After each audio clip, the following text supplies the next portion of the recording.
سلطان صلاح الدین ایوبی رحمۃ اللہ تعالیٰ کی وفات کیسے ہوئی؟ جہاد کی پرمشقت زندگی اور مسلسل بے آرامی نے سلطان کو مستقل مریض بنا دیا تھا۔ مرض کی شدت میں رمضان کے کئی روزے قضا ہو گئے، مگر جہاد نہ چھوڑا۔ اب جو موقع ملا تو قضا روزے ادا کرنا شروع کر دیے۔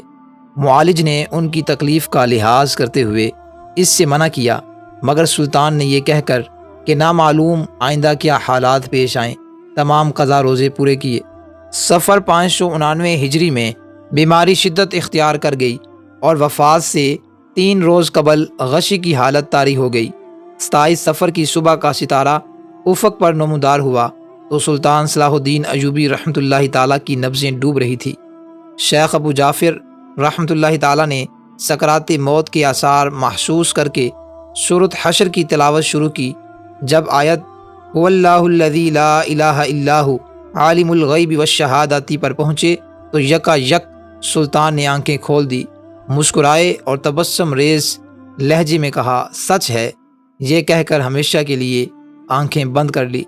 سلطان کے غم میں ہر آنکھ اشک بار نظر آتی تھی۔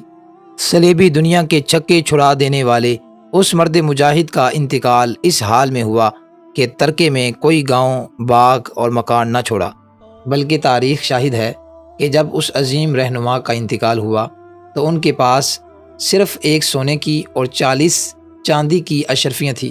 سلطان صلاح الدین ایوبی رحمۃ اللہ تعالیٰ نے اپنی تمام دولت اپنی زندگی میں ہی غرباء میں تقسیم کر دی تھی، اور وقت وفات اتنی رقم بھی نہ تھی کہ ان کی نماز جنازہ کا انتظام کیا جا سکتا۔